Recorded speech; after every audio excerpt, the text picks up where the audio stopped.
Good morning students, welcome. आजच्या व्हिडिओमध्ये सर्वांचे सहर्ष स्वागत.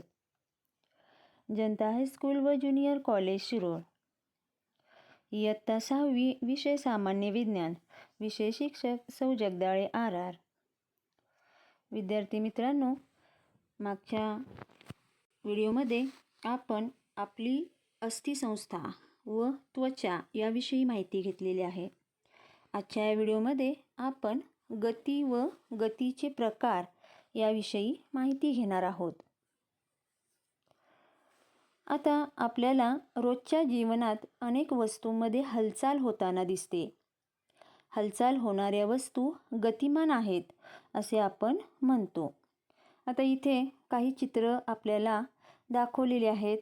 तर या चित्रामध्ये कोणत्या वस्तू गतिमान दिसत आहेत?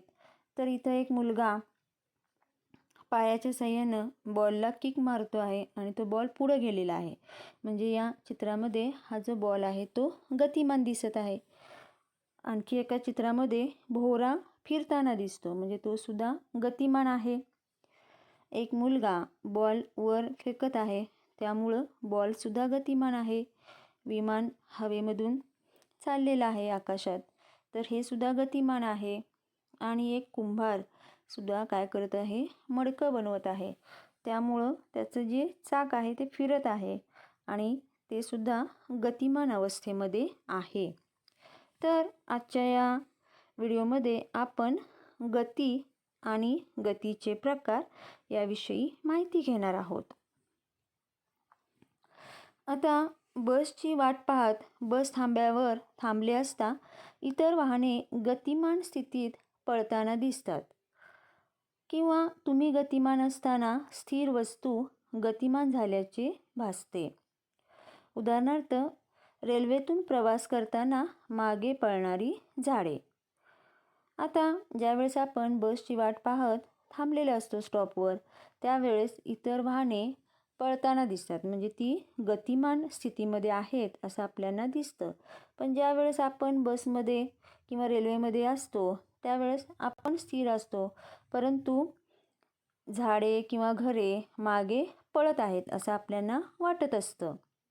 निरीक्षण करणाऱ्याला एखादी वस्तू सतत जागा बदलत असताना दिसत असेल तर ती वस्तू गतिमान आहे असे म्हणतात. म्हणजे एखाद्या गोष्टीचं निरीक्षण करत असताना ती वस्तू जर सतत जागा बदलत असेल तर ती वस्तू गतिमान आहे असं आपण म्हणतो. वस्तूचे विस्थापन म्हणजे स्थान बदलणे होय. गतिमान वस्तूचे सतत विस्थापन होत असते. म्हणजे गतिमान जी वस्तू आहे ती एका जागी स्थिर नसते, तर सतत त्याची जागा बदलत असते, म्हणजे त्याचं विस्थापन होत असते. विस्थापन म्हणजेच जागा बदलणे, म्हणजेच स्थान बदलणे, त्यालाच आपण विस्थापन असे म्हणतो. म्हणजेच काय म्हणू शकतो आपण? तर गतिमान वस्तूंचे सतत विस्थापन होत असते, म्हणजे गतिमान वस्तूची सतत जागा बदलत असते, गतिमान वस्तूचे सतत स्थान बदलत असते. वस्तूचे ठराविक वेळेत एका ठिकाणापासून दुसऱ्या ठिकाणी होत असलेले विस्थापन याला वस्तूची गती असे म्हणतात. बघा, आता इथं गतीची आपण व्याख्या कशा पद्धतीने सांगतो? तर वस्तूचे ठराविक वेळेत एका ठिकाणापासून दुसऱ्या ठिकाणी होत असलेले विस्थापन याला वस्तूची गती असे म्हणतात.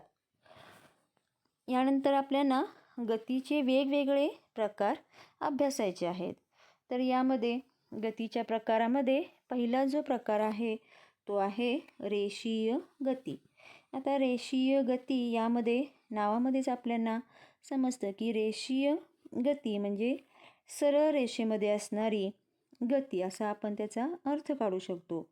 आता इथं रेल्वेगाडी आणि रस्त्यावरून येणारी जाणारी गतिमान वाहने ही एका सरळ रेषेत अथवा एकाच दिशेने येत असतात. यावरून एकाच रेषेत वस्तूचे विस्थापन होत असेल तर त्या वस्तूची गती रेषीय गती आहे असे आपण म्हणतो. म्हणजे रेषीय गती म्हणजे काय? तर एकाच रेषेमध्ये वस्तूचे विस्थापन होत असेल किंवा एका सरळ रेषेत अथवा एकाच दिशेने जर वस्तूचे विस्थापन होत असेल तर त्या प्रकारच्या गतीला आपण रेषीय गती असे आपण म्हणतो. आता खुर्चीवर उभे राहून तुम्ही जर चेंडू हातातून खाली टाकला तर तो सरळ एका रेषेमध्ये जमिनीवर पडतो, म्हणजेच त्या चेंडूची असणारी रेषीय गती आपल्याला कळते. आता संचलन करणारे सैनिक आपण पाहतो, तर या सैनिकांची गती जी आहे ती सतत एकसारखी असते. एका रेषेमध्ये यांची आपल्याला पायाची आणि हातांची हालचाल झालेली पाहायला मिळते. यामध्ये थोडाही फरक दिसत नाही. जे संचलन करणारे सैनिक आहेत त्या सगळ्यांची गती एकसारखीच असते. सतत एकसारखी गती आपल्याला इथं पाहायला मिळते. यामध्ये फरक दिसत नाही. परंतु तेच जर तुम्ही घसरगुंडीवरून घसरणाऱ्या मुलीची गती जर पाहिली तर ती गती मात्र आपल्याला एकसारखी दिसून येत नाही. मुलगी घसरगुंडीवरून वेगाने खाली येते कारण तिची गती सतत वाढत जाते. तर बघा, घसरगुंडीवरून घसरत असताना अगदी वरच्या बाजूला सुरुवातीला या मुलगीचा वेग कमी असतो, पण जसजशी ही मुलगी घसरत खाली येईल तसतशी ही तिचा वेग वाढत जातो. म्हणजे हिची जी गती आहे ती गती सतत काय होत असते, वाढत जाते.